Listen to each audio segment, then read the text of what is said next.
सिंहासन बत्तीसी 26वीं पुतली मृगनयनी की कहानी। 25वीं पुतली के द्वारा राजा भोज महाराज विक्रमादित्य के गुणों को जानकर हर्षित हुए और उस स्थान से अपने महल की ओर रवाना हो गए। लेकिन अगले दिन फिर से उन्हें सिंहासन और महाराज विक्रमादित्य के गुणों का आकर्षण खींच लाया। जैसे ही राजा भोज सिंहासन की ओर बढ़े कि 26वीं पुतली मृगनयनी प्रकट हो गई। उसने राजा भोज को रोकते हुए कहा कि ठहरो राजन, अगर आप इस सिंहासन पर बैठना चाहते हैं तो पहले मुझे ये बताइए कि क्या आपके अंदर वह गुण है जो महाराज विक्रमादित्य में था और जिसके बारे में मैं आपको बताने जा रही हूँ। तब राजा भोज ने कहा, हाथ जोड़कर कहा कि देवी कृपया करके उस गुण के बारे में मुझे बताइए। तब मृगनयनी पुतली ने महाराज विक्रमादित्य की 26वीं कथा कहना प्रारंभ की। महाराज विक्रमादित्य का मन जितना राजकाज और प्रजा की कुशलता में लगता है, उससे कहीं ज़्यादा वह पूजा पाठ और प्रभु भक्ति में तपस्वी के जैसे लीन रहते थे। वे इतनी कठोर तपस्या करते थे कि इंद्रदेव का सिंहासन भी कांप जाता था। एक दिन की बात है, राजा विक्रमादित्य के दरबार में कुछ सैनिक एक आदमी को पकड़ कर लाए जो देखने में किसी भिखारी जैसा लगता था, लेकिन उसके पास से बहुत सारा धन प्राप्त हुआ था।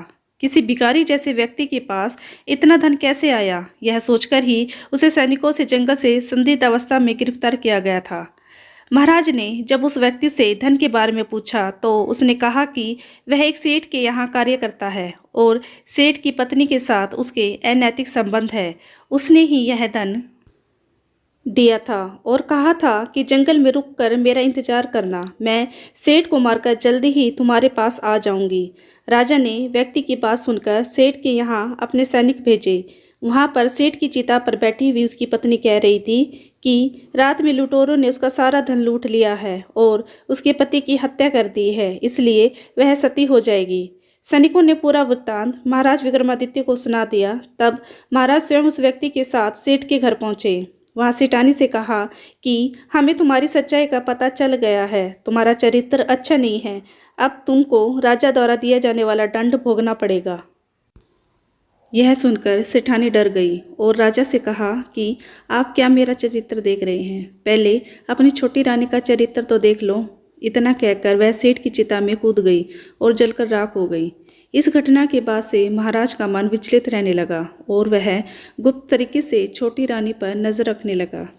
एक रात छोटी रानी ने सोचा कि सभी सो रहे हैं और वह उठकर महल से थोड़ी दूरी पर एक साधु की कुटिया में चली गई। राजा भी उसके पीछे पीछे आ गया था और जैसे ही उसने कुटिया से झांक कर देखा तो दंग रह गया। राजा को अपनी रानी की करतूत का पता चल गया था कि उसकी कुटिया में रहने वाले व्यक्ति के साथ अनैतिक संबंध है। गुस्से में उसने रानी और व्यक्ति को मार दिया और सारे राज्य का भार सैनिकों के ऊपर डालकर स्वयं सन्यासियों के जैसे जीवन अपना लिया। सबसे पहले वे एक समुद्र के तट पर गए और समुद्र देव की तपस्या प्रारंभ कर दी। समुद्र देव से उसने वरदान मांगा और कहा कि वे समुद्र के तट पर कुटिया बनाकर तपस्या करना चाहते हैं, कृपया आशीर्वाद प्रदान करें। समुद्र देव ने उन्हें आशीर्वाद के साथ एक शंख दिया और कहा कि किसी भी देवी मुसीबत आने पर यह शंख बजा दे, इससे मुसीबत दूर हो जाएगी। इतना कहकर समुद्र देवता गायब हो गए। इसके बाद राजा विक्रमादित्य एक कुटिया बनाकर कठोर तपस्या करने लगे। उनकी तपस्या के प्रभाव से स्वर्ग में इंद्र का सिंहासन कप्यमान होने लगा।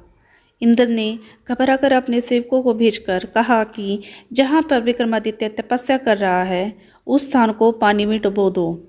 सेवकों ने ऐसा ही किया और विक्रमादित्य कुटिया सहित पानी में डूब गए। लेकिन समुद्र देवता के आशीर्वाद से वह पानी कुछ ही देर में सूख गया। यह देखकर इंद्र चकित रह गया और फिर उसने सैनिकों को भेजकर वहां पर आंधी तूफान के जरिए विक्रमादित्य की तपस्या भंग करने का आदेश दिया। सेवकों ने ऐसा ही किया, लेकिन इस बार महाराज विक्रमादित्य से समुद्र देवता के द्वारा दिए गए शंख को बचाकर उस आपदा को भी दूर कर दिया और अपनी तपस्या में मगन हो गए।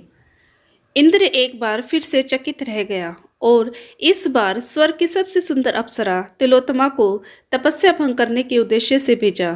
तिलोत्तमा विक्रमादित्य की साधना में नृत्य, रूप और वादन के जरिए विघ्न डालने की चेष्टा करने लगी, लेकिन फिर भी विक्रमादित्य की तपस्या पर्वत के जैसे अचल रही।